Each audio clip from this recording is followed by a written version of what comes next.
다윗 왕에 대해서 좀 생각을 해보겠습니다. 자, 다윗 왕 하면 떠오르는 게 뭡니까? 다윗. 골리앗. 예, 당연히 다윗은 골리앗입니다. 자, 드디어 다윗이 왕이 되었습니다. 자, 다윗이 왕이 된 것은 다윗의 실력, 다윗의 능력, 다윗의 노력, 노죠. 그렇죠. 아니죠. 자, 다윗은 이스라엘 백성들이 가장 천하게 여기는 직업이 뭔지 아셔요? 목동. 그래서 요셉이 애굽에 갔을 때 바로에게 자기 가족을 소개할 때 요셉의 가족들에게 높은 관직을 주려고 바로가 생각했었죠. 그래서 관직 주지 말라고 해서 자기 가족을 소개한 게 뭐예요? 네, 목 취급한다고 우리 가족들이 아주 천하다 그 말이죠. 근데 이 다윗의 형제가 몇 명이었습니까? 다윗이 몇째예요? 7째 아니에요? 7째죠? 8째? 몰라. 7째로 알고 있는데요. 그래서 다윗이 했던 일이 뭐예요? 형들은 목축 안 했어요. 다 뭐 다른 일 했단 말이에요. 다윗은 뭐 했어요? 그래서 사무엘 선지자가 이곳에 뭐 하나님께서 기름 부으실 만한 자가 있는가 보다 왔을 때에 뭐요? 다윗은 뭐 하고 있었어요? 자, 말제이면서 목축업을 하는 아주 하찮은 존재였단 말이죠. 그런데 그 다윗이 골리앗과 상대해서 골리앗을 물리쳤죠. 또 나라에 큰 공을 세웠는데 날아온 건 뭐예요? 상이 아니고 창이 날아왔죠. 예. 어쨌든 아들이 아버지를 죽이겠다고 반란을 일으켜서 그렇게 쫓아오질 않나. 참 파란만장한 생애를 살다가 드디어는 다윗이 왕이 되었어요. 왕이 된 다음에 맨 먼저 다윗이 했던 게 뭘까요? 맨 먼저 했던 다윗의 왕 된 다음에 행동. 다윗의 가장 친한 친구, 목숨같이 사랑하는 친구가 있죠. 누구예요? 요나단이죠. 요나단이 죽었죠. 근데 요나단에 누가 있어요? 아들이 있어요. 왕자적 어릴 적에 도망가다가 유모가 떨어뜨려서 뭐요? 불구자가 된 무비보셋이라는 자기의 생명 같은 친구의 뭐요? 사실은 그 무비보셋이 뭐야 돼요? 왕이 돼야 됐죠. 다윗이 왕이 되고 보니 뭐요? 저 강원도 깊은 어디 6.25 전쟁 때 그 전쟁에 흔적도 없었던 뭐 그런 고창이 됐어요. 그런 곳에 살고 있다는 정보원의 정보가 들어와요. 어떻게 됐습니까? 왕족의 씨가 있는데 말려야죠. 그럴 수 있어요, 없어요? 자, 그래서 이제 암기부를 통해서 국가 정보를 통해서 그 무비보셋을 데리고 옵니다. 무비보셋이 끌려올 때도 마음이 있을까요? 죽는 거네 처벌했죠. 자, 무비보셋이 다윗에 와서 이제 절을 하고 다윗이 뭐요? 끌어안고 울고 그 다음에 무비보셋과 함께 다윗이 죽을 때까지 바로 새끼 삼시세끼를 같이 먹죠. 네, 자기 친구의 아들을 대접해줘. 자, 이런 다윗. 자, 그런데 다윗이 왕이 된 다음에 이런 일을 했지만은 그래도 다윗이 왕 된 다음에 가장 소원했던 게 있었어요. 자, 왕이 되었으니 어떤 마음을 해야 돼요? 이제 대통령이 되었습니다. 다음 한번 발표하고 내가 국가 정책 이렇게 하겠다고 발표하고 국가 경제 문제 해결하겠다고 하고 뭐 남북 문제 정치 문제 해결 그런 발표해야 되잖아요. 그런데 다윗이 왕 된 다음에 그런 정책이 아니었습니다. 다윗이 왕이 된 다음에 기도했던 기도의 내용이 있어요. 간절한 소원이 있습니다. 다윗이 기도했던 그 기도가 뭐였을까? 다윗이 바라는 소원이 뭐였을까? 자, 기도한 다음에는 반드시 뭐 해야 됩니까? 시도해야 돼요. 기도만 하고 멈추면 안 됩니다. 기도한 내용대로 시도해야 돼요. 그래서 다윗이 왕이 된 다음에 정말 그의 마음 가운데 깊이 생각하고 기도하고 시도했던 것이 뭔가? 뭘까요? 다윗은 왕궁에 삽니다. 근데 하나님의 성전은 지금 어떤 상태예요? 헝겊으로 지어진 천막 상태예요. 그래서 다윗이 왕 된 다음에 나라의 정치를 잘하겠다, 뭐 어떻게 하겠다, 뭐 정책을 잘 펴겠다, 아닙니다. 뭐예요? 하나님의 성전을 지어서 하나님께 바치겠다. 이게 첫 번째 소원이었어요. 그래서 다윗이 그 성막을 봤는데 나는 이렇게 궁궐인데 하나님의 성전은 정말 다 쓰러져가는 그런 천막지구나. 광야시 때 보였죠. 자, 그러면 성소를 지으려면 성소를 봐야죠. 그 성소의 중심이 뭡니까? 성소의 중심이 지성소죠. 지성소에 들어가 봤어요. 자, 지성소에 들어가서 보니까 지성소에 뭐가 없어요? 뭐가 없어요? 법궤가 없어요. 와, 세상에 하나님의 이 성소가 얼마나 중요합니까? 그 성소 중에서 어디가요? 지성소가 중요한데 지성소에 있어야 될 법궤가 없어요. 어떻게 된 거예요? 결혼식을 하는데 신랑 신부가 없어. 어떻게 된 거예요? 큰일이죠. 와, 이건 큰일이에요. 자, 있어야 될 그 법궤가 저 지성소에 없는 거예요. 자, 다윗의 큰데는 소망이 있었어요. 그건 뭐예요? 잃어버린 하나님의 법궤. 있어야 될 곳에 없는 하나님의 법궤를 뭐예요? 되찾아오는 것. 우리 인생을 살면서 가장 슬프고 괴롭고 힘든 게 뭐예요? 가장 괴롭고 슬프고 힘든 것. 그것은 있어야 할 것이 없는 거죠. 그렇죠? 가만히 생각해봐요. 정말 내게 꼭 필요한 건데 없어요. 자, 어때요, 마음이? 지금 우리가 지금 그런 상태잖아요. 꼭 있어야 될 건강이 없어요. 네. 자, 그러면은 하나님의 성전에 있어야 할 법궤가 없으니 뭐예요? 이건 정말 여러분 어떻게 해볼 수가 없죠. 자, 그러면 보십시다. 각자의 삶으로 한번 적용시켜봐요. 하나님의 성전이 뭡니까? 하나님의 성전이 뭐예요? 바로 너, 바로 나. 이게 하나님의 성전이에요. 분명히 말했잖아요. 너희가 하나님의 성전이라. 우리의 몸이 하나님의 성전이고 우리의 마음이 하나님의 성전이에요.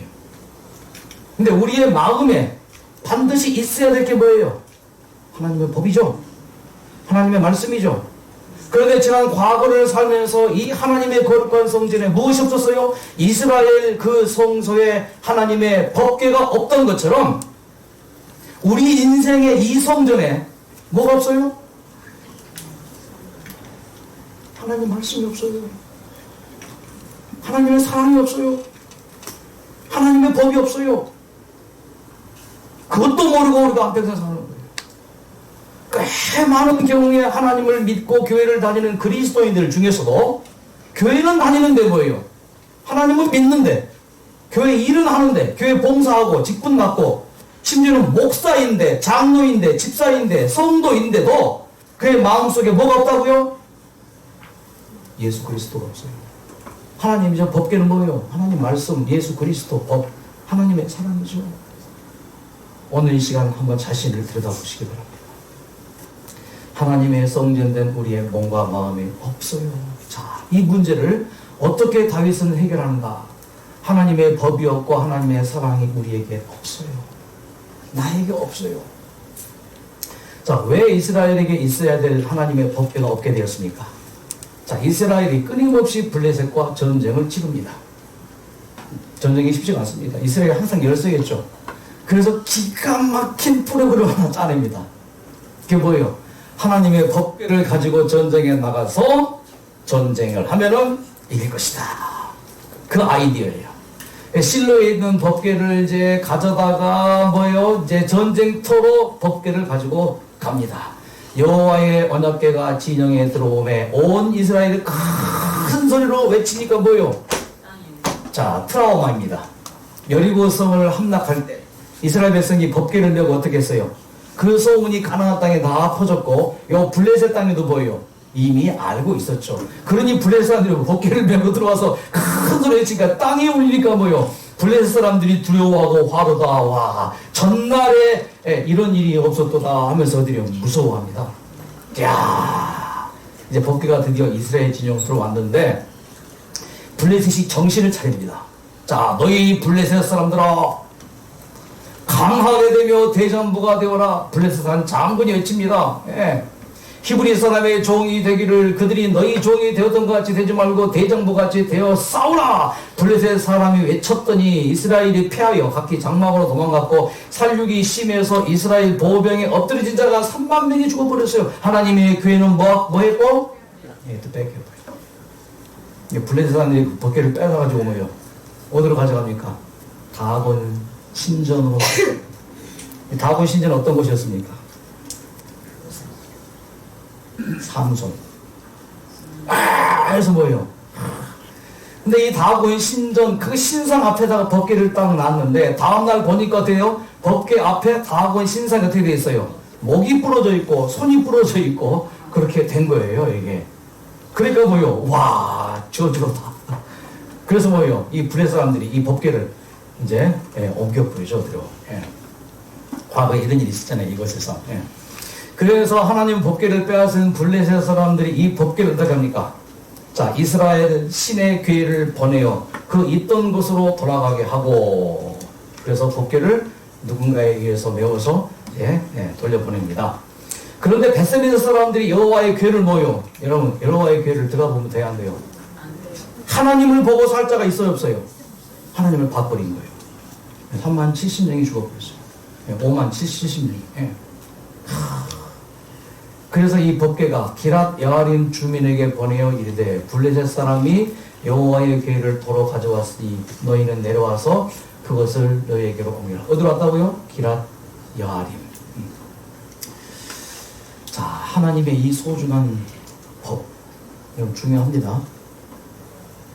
가장 중요한 곳이 성소, 성소 중에서도 가장 중요한 곳이 지성소, 지성소에서 가장 중요한 것이 법궤. 법궤 속에 뭐가 들어있어요? 십계명. 십계명은 뭘 의미합니까? 하나님의 말씀, 하나님의 법. 하나님의 법이 뭐예요? 사랑. 그 하나님의 법이 옮겨집니다. 먼저는 광야 생활을 마치고 어떻게 해요? 신의 산에서 주어진 하나님의 이 십계명을 담은 법궤가 뭐예요? 제사장들에 의해서 메워서 요단강을 건넜죠. 그리고 이 법궤가 요단강을 건너서 뭐예요? 가나안 땅에 들어가서 제사장들에 의해서 어디로 갑니까? 실로에 가서 보관되어집니다. 근데 천막을 치고 성소를 치고 실로에 보관 중이죠. 그러다가 이제 이 블레셋과의 전투에서 법궤를 에베네셀에서 빼앗깁니다. 그래서 이 법궤를 그들이 어디 가요? 이 먼 길 가지고 어디까지 가요? 아스돗 다곤 신상에 둡니다. 그래서 이 법궤 때문에 이제 다곤 신상이 망가지고 하니까 이제 가대에 독종이 들고, 그래서 이 법궤를 이제 돌려보내는데, 자, 이 블레셋 사람들이 법궤를 어떻게 해서 옮겨요?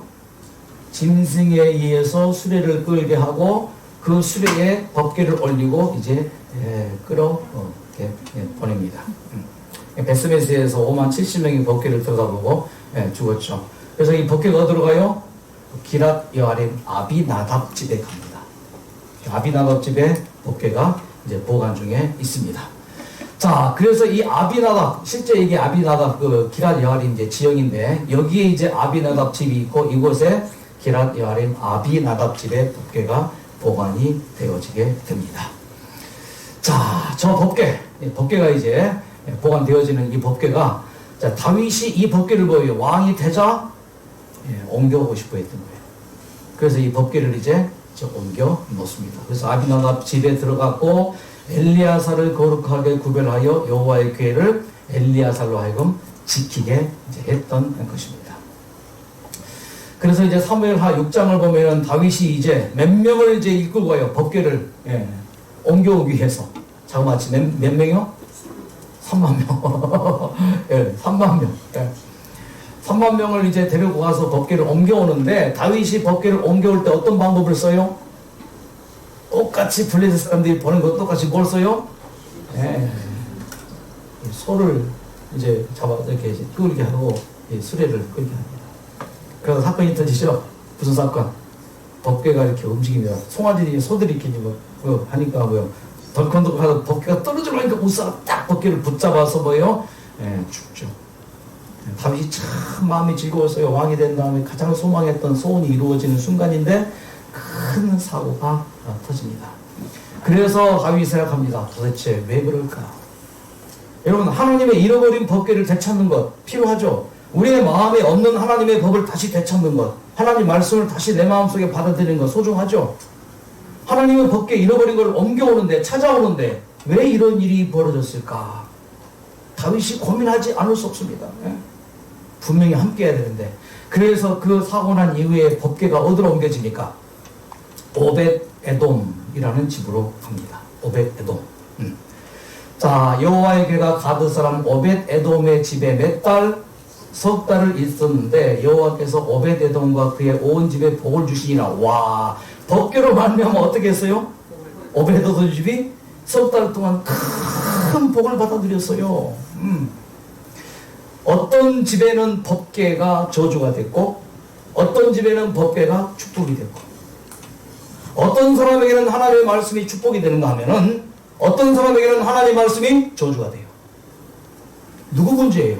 똑같은 햇볕이 모든 식물을 살립니다. 열매 맺게 합니다. 하지만 그 똑같은 햇빛이지만은 지렁이가 그 햇빛을 받으면 어떻게 돼요?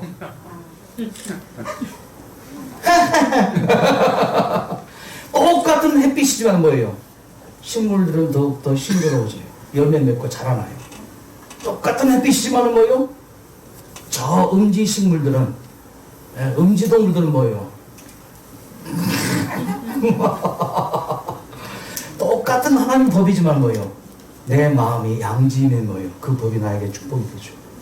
하지만 내 마음이 음지면 뭐예요? 빛이 왔을 때 어두움이 빛을 뭐함으로? 거절했잖아요. 그것에 따라서 축복이고 저주가 결정되는 거예요. 자, 복을 받았대요. 어떤 사람이 다윗 왕에게 아뢰어 이르되 여호와께서 하나님의 계로 말미암아 오벳 에돔 집과 그의 모든 소유의 복주단지라. 다윗이 가서 하나님의 궤를 기쁨으로 메고 오벳 에돔 집에서 다윗성으로 올라오는데 그냥 올라오는 게 아니에요. 자, 다윗은 법궤를 옮기는 방법에 문제가 있었던 걸 생각해요. 하나님 말씀을 나에게 받아들이는 것 자체에 문제가 있었던 거예요. 정말 배고픈 사람이, 배고픈 아이가 젖을 그렇게 달게 받아들이는 그런 마음이란 말이죠. 자, 그래서 다윗이 이 법궤를 내게 오는데 6걸음 하고 멈춰서서 제사드리고 6걸음 하고 올라가서 또 뭐요? 제사를 하고 그렇게 하는데 법궤를 옮기는 방법. 자, 어떤 방법으로 옮겨야 돼요? 제사장들이 법궤를 내야 돼요. 제사장들이. 근데 그동안 이 거룩한 법궤를 짐승에 의해서 끌려갔다. 하나님의 말씀이 짐승에 의해서 끌려가는 건 아니죠. 그렇죠? 남의 수레에 실어서 가는 건 아니죠. 하나님 말씀이 그래 네가 해봐라. 하나님 말씀 네가 적어봐라. 나는 볼게. 그것이 아니죠. 하나님 말씀을 적용할 때 이런 거예요. 하나님의 말씀을 내 어깨 위에 내야 되는 거예요. 하나님 말씀을 내 머리 위에 매야 되는 거예요. 하나님의 말씀을 내 가슴속에 깊이 받아들여야 되는 거예요. 하나님의 말씀 당신이 한번 잘해봐. 나는 볼게. 목사님 당신이 한번 잘 지내보세요. 나는 박수 줄게. 그게 아니란 말이에요. 그 저주가 될 수 있는 거예요. 하나님 말씀 뭐예요? 짐승에 의해서 끌 게 아니에요. 남에 의해서 실천될 게 아니에요. 내가 하나님 말씀 뭐예요? 어깨 위에 매야 되는 거예요. 그래서 다윗이 깨달았죠. 아, 하나님의 말씀은 나에게 적용시켜야 되는 것이다. 그래서 뭐요? 제사장들로 하여금 뭐요? 법궤를 메고 6걸음 멈추고 내리고 또 뭐요? 하나님께 제사. 자, 법궤가 순조롭게 쭉쭉쭉 다윗성으로 들어옵니다. 그러니 뭐요? 처음에 출발할 때는 다윗이 뭐요? 긴장했겠죠. 혹시나 또 무슨 어떤 사건이 터지지 않을까? 근데 점점 진행하는데 뭐요? 안전해요. 그러니 다윗이 뭐요? 이제 얼마나 좋은지 다윗이. 그가 왕이 된 다음에 그렇게 원하던 소원이 이루어지는 거예요. 이렇게 얼마나 춤을 추었는지 옷이 다 벗겨집니다. 네. 그래서 이스라엘 백성들은요, 안식일에 회당에서 경건한 예배 마치고 대부분의 시간을 이렇게 보내요. 대부분의 시간을. 네. 이게 유대인 회당에서 있는 예배 의식입니다. 예배 마치고 난 다음에 뭐요? 전 모든 유대인들이 뭐요? 심지어는 가장 권위 있는 랍비도 뭐예요? 왜요? 뭐 나올래요? 경고님 나올래요? 이게 뭐예요? 이게 하나님 말씀이 나에게 왔으니 뭐 하는 거예요 지금? 기뻐하는 거예요.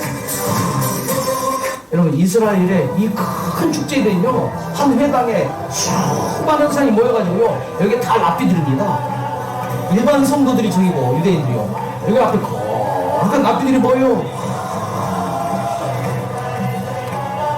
맹정님 나오시겠어요? 우리 원장님 나오시고 우리 과장님 나오시고 기다리고 있어 안 계시네. 나오시고 우리 닥터님 같이 나와서 한번 해볼까요? 우리는 어색하죠. 하나님도 죽어도 못하죠. 즐거운 거예요. 그래 다윗이 이렇게 춤을 춘 것은 뭐예요? 유대인들이 하나의 뭐예요? 전통이 된 것이죠. 얼마나 기쁜 일이에요. 그런데 이러한 다윗을 바라보고 손가락질 하는 사람이 있었어요. 왕이 저 무슨 꼴이냐고, 저 뭐 하느냐고. 여호와의 괴가 다윗성으로 들어올 때에 여호와의 딸 미갈이 창으로 내려보다가 뭐예요? 여러분, 남편이 그렇게 바라는 소원을 미갈은 지금 같이 공감해야 못해요. 공감 못하죠. 네. 왜 그럴까요? 미갈은 태어날 때부터 하이클래스였어요. 그렇죠? 사울의 왕의 딸로 태어났단 말이에요. 공주로 태어났어요. 네. 평생 그는 뭐예요? 궁중에 사셨어요. 다윗은 평생 어디에 살았습니까? 들에 살았어요. 목축하면서 양들과 함께 또 전장에 살았었어요. 다윗은 전장터에서 뼈를 굽은 사람이고, 미갈은 뭐예요? 항상 고운 옷 입고 깨끗한 집에서 그렇게 공주로 살았단 말이에요. 그런 공주 입장에서 바라보니까 다윗은 뭐예요? 그래서 왕자 교육도 못 받았고 왕의 교육도 못 받은 뭐예요? 완전히 이거는 그런 천한 사람이란 말이에요. 그러니까 다윗이 뭐예요? 그렇게 춤추는 거 보니까 미갈의 창으로 내려보다가 보는 거 보면 업신여기니라 그 말은 깔보았다, 비웃었다, 경멸해버려, 경멸. 영어를 막 야 저거 참게 했단 말이야. 아이고 이거 스타일 경멸. 자, 그 사실을 다윗이 알았습니다. 다윗이 자기의 가족의 축복하러 돌아오며 사울의 딸 미갈이 나와서 다윗을 맞이하며 이르되 이제 잔소리하는 거죠. 잔소리가 보통 하면 완전히 다윗을 막 휴협하는 거죠. 이스라엘 왕이 오늘 어떻게 영화로우신지, 방탕한 자가 염치 없이 자기 몸을 드러내는 것처럼 오늘 그의 신복의 계집종의 눈앞에서 몸을 드러내자 또 다. 이 얌전한 성경, 이 한글 고급적인 표현이죠. 아주 쌍스러운 표현이에요. 어떻게 자기 몸을 그 계집종들 앞에서 이렇게 막 천하게 드러내냐는 거죠. 채통도 없이 왕이 말이에요. 다윗이 이 말을 듣고 보면 마음이 깊은 상처를 받고 화살을 받은 거죠. 마음이 찢긴 거죠. 다윗이 눈에서 눈물을 팍 타면서 내가 이렇게 좋아하는데 왜 저 여인은 저렇게 좋아하지 못할까? 다윗이 미갈에게 이르되 이는 여호와 앞에 선 것이라. 그가 내 아버지와 그의 온 집을 버리시고 나를 택하사 나를 여호와의 백성 이스라엘의 주권자로 삼았으니 내가 여호와 앞에서 뛰놀리라. 내가 이보다 더 낮아져서 스스로 천하게 보일지라도 내가 말한 바 계집종에게는 내가 높이를 받으리로다. 그 다음에요, 다윗이 미갈을 평생 안 봅니다. 그러므로 사울의 딸 미갈이 죽는 날까지 그에게 뭐가 없어요? 자식이 없어요. 상처를 당하니까 그때 버린 거예요. 자, 오늘 말씀을 좀 이제 결론 내렸습니다. 자, 넘어갑니다. 자, 남편이 그렇게 바라던 일이 나쁜 일이에요? 좋은 일이에요? 사실상 영적으로 얼마나 중요한 일입니까? 잃어버린 하나님의 법을 찾아온다는데 그처럼 더 중요한 일이 어디 있어요? 네. 그래서 드디어 법궤를 찾아왔을 때에 그때 뭐요? 함께 좋아하지 못했단 말이죠. 로마서 12장 14절 16절 즐거워하는 자들과 함께 즐거워하고 우는 자들로 함께 뭐라? 이것이 신앙이죠. 이것이 다시 말해서 진짜 신앙이란 우는 자들로 함께 울고 우는 자들로 함께 울고 기뻐하는 자들로 함께 기뻐하고 함께 공감하는 게 공동체의 신앙입니다. 자, 이것이 얼마나 중요한지 보세요. 탕자에 비유해서 아버지와 잃어버린 아들이 나옵니다. 이 아버지의 간절한 소원이 뭐예요? 다윗의 소원이 그랬듯이 이 아들을 잃어버린 이 아버지의 간절한 소원이 뭐예요? 자, 제발 돌아와라. 드디어 아들이 돌아왔을 때에 이 큰아들은 아버지와 공감했어요? 미갈이 남편 다윗이 그렇게 좋아하는 걸 공감하지 못한 것처럼 이 큰 형은 뭐예요? 같이 공감하지 못합니다. 그것을 성경에서는 악이라고 말해요. 나쁜 짓 한 게 악이 아니에요. 기뻐하는 자들로 함께 기뻐하지 못하고 우는 자들로 함께 울지 못하는 것을 뭐예요? 성경은 악이라고 말합니다. 또 한 장면이 이 마리아가 뭐예요? 향유 옥합을 예수께 와서 터뜨린 일이죠. 자, 예수의 마음이 어떤 마음이었을까요? 고맙다. 현장에서 간호마다 붙잡혀서 죽을 뻔했던 여인을 예수께서 뭐예요? 죄 없는 자가 돌로 치라 살려줬다. 다시는 죄를 짓지 말라. 그래서 이 마리아가 뭐예요? 다시는 죄를 짓지 않죠. 그리고 뭐요? 말씀이 그의 마음에 들어갔습니다. 하나님의 법이 그의 마음에 들어갔습니다. 그 법대로 살았습니다. 정직하게 깨끗하게 살았습니다. 그래서 뭐요? 열심히 일을 해서 돈을 모아서 예수를 위해서 향유를 준비했습니다. 옥합에다 담았습니다. 그리고 뭐요? 예수께 와서 이 향유컵을 터뜨립니다. 그랬더니 예수께서 뭐요? 얼마나 고마운지, 얼마나 기특하고 소중한지. 그런데 이 장면을 보고 저 잔치에 초청한 주인인 이 바리새인입니다. 문둥병자였던 바리새인이 뭐라고요? 이 여자가 누군 줄 알았냐고, 현장에서 가나와 보시니 가능이 아니냐고. 그래서 뭐예요? 같이 공감하지 못합니다. 자, 예수께서 시몬아, 내가 내게 이럴 말이 있다 하시니까 이제 선생님 말씀하셨소서 하면서 뭐예요? 가드를 말합니다. 자, 오늘 말씀을 같이 이제 배워드립니다. 왕이 된 다윗이 정말 하고 싶었던 그 일은 뭐예요? 그의 간절한 소원, 그 소원을 위해서 그는 시도했습니다. 법궤를 가지고 돌아왔습니다. 그래서 그 소원이 이루어졌을 때 온 백성들이 다 좋아합니다. 다윗의 신하들이 같이 다 기뻐하죠. 오직 한 사람만 기뻐하지 못해요. 같이 기뻐하지 못하면 뭐예요? 그에게 저주가 있다. 그에게는 아들이 없습니다. 그렇게 된 거죠. 우리 이지연님 딸 보고 싶죠? 봐요. 아이고, 이름이 서연이 희원이에요. 한 10일 정도 이곳에서 같이 머물렀죠. 근데 애들이 요즘 애들 같지 않게 어떻게 이모들하고 삼촌들하고 잘 어울리는지 스며들더라고요.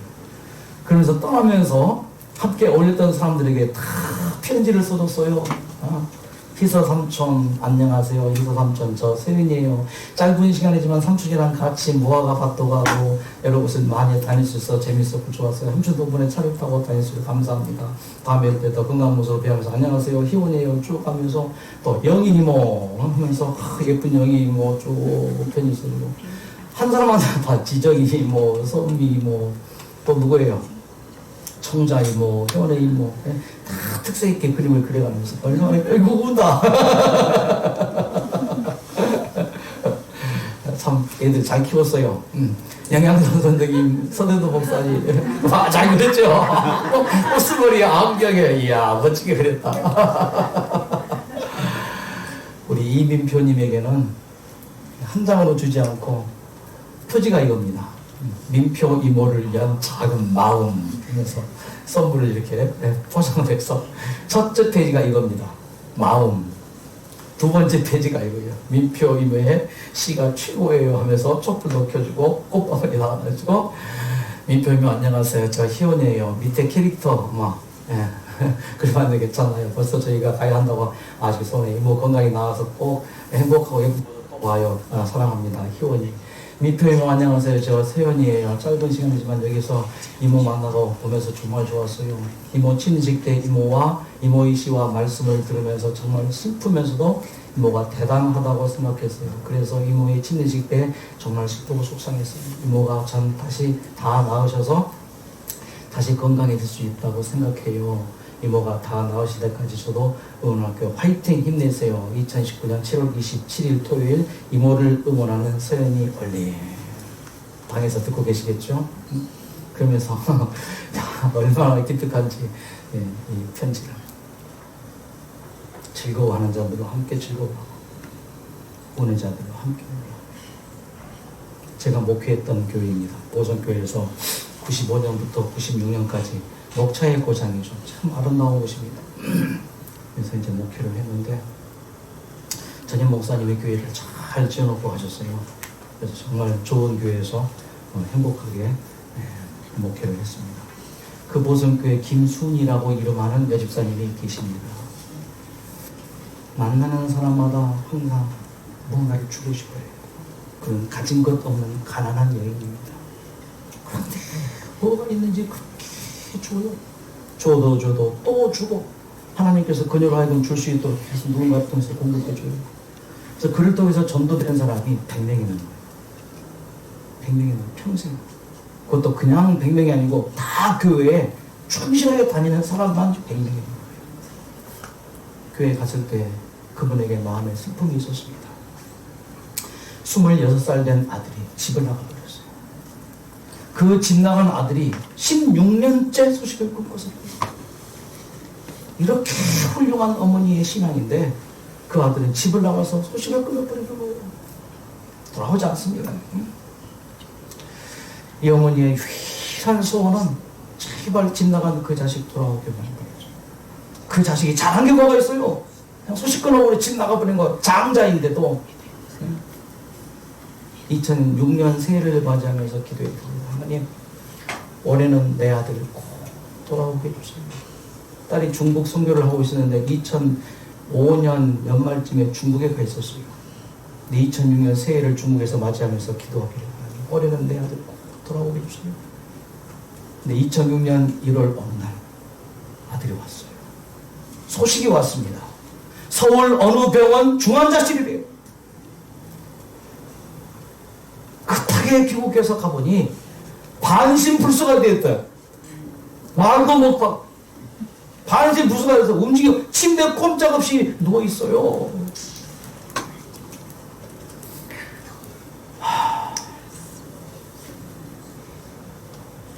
제 2년 선배 16년 만에 되찾은 아들. 그때가 2006년 1월입니다. 대소변 다 받아내야 돼요. 밥 다 먹여줘야 돼요. 24시간 아들을 돌봐야 돼요. 한 달, 두 달, 1년이 지나고 2007년 1월을 맞이하면서 힘드시죠? 물었더니 하시는 말씀이 하나도 힘들지 행복해요. 잃어버린 내 아들 되찾았고 그 아들에게 사랑을 주니 행복해요. 그렇게 간호하다가 2018년 봄에 2017년 봄쯤 될 겁니다. 2년 됐어요. 돌아가신 지. 아들이 세상을 떠났습니다. 어머니의 사랑을 10수년 동안 계속 받고, 자, 중요한 것은 아들을 간호하면서 서울위생병원에 있는 환우가 보통 300명 입원 중인데 그 300명 중에 그때 당시에 침례자가 서울위생병원 역사상 169명 찾아다니면서 환자들이 다 만났어요. 그래서 그때 당시에도 서울병원에 천사였어요. 이분을 보고 많은 사람들이 신앙을 받아들이고 하나님을 믿고 어떻게 저런 분이 찾을 수 있을까요? 가난 앞에 딱 한 가지 공감해 주더라고요. 아픈 사람 가서 아픔을 같이 함께 해주고 봤죠? 김도훈 씨 저 밑에 있을 때 계속 하루에도 몇 번씩 그 어려운 몸을 내려가서 뭐예요? 살펴주고 봐주고 우는 자들로 함께 울죠. 아픈 자들로 함께 아파하죠. 바로 그거였습니다. 즐거워하는 자들로 함께 즐거워하고 우는 자들로 함께 울어요. 다윗이 그렇게 법궤를 가지고 돌아왔을 때 기뻐서 춤을 출 때 미갈이 나가서 같이 춤추었다면 미갈 어떻게 됐을까요? 미갈을 통해서 솔로몬 나왔을 거예요. 그렇죠? 미갈을 통해 솔로몬 나왔을 거예요. 근데 뭐예요? 미갈이 다윗을 비난하니까 뭐예요? 다윗이 한 번도 쳐다보지 않고 그냥 잊혀진. 성경의 표현은 다윗의 아내 미갈이라는 말이 한 번도 나오지 않았어요. 사울의 딸 미갈이 나왔어요. 사울의 딸. 자, 이번 한 주일 동안 이제 마치면서 참 행복한 한 주를 보냈습니다. 새벽에 그 목사님께서 말씀하시는데 말씀을 아주 은혜롭게 잘 하셨죠.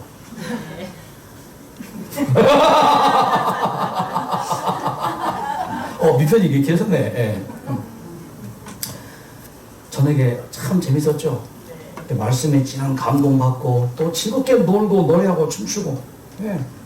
놀 때 놀고 공부할 때 공부하고 춤출 때 춤추고 탁구 칠 때 죽을 것처럼 치고, 맞죠? 막 그냥 우리 경덕이들이 뭐 그냥 생선을 뭐 좌우하는 것처럼 또 누가 쳤어요 또. 예.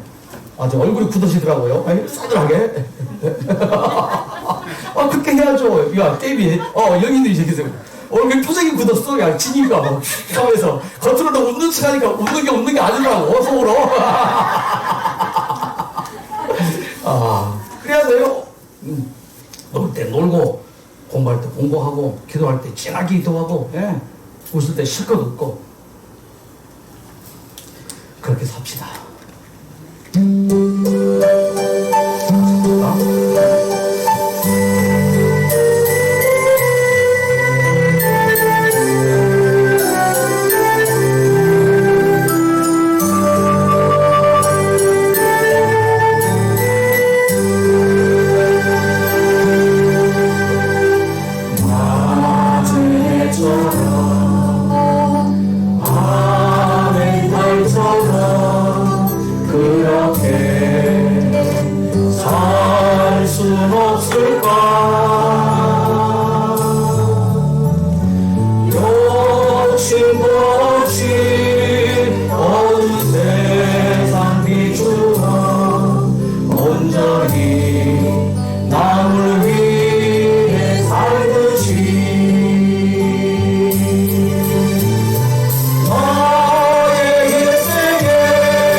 주님의 그 기쁨을 알게 해주시옵소서.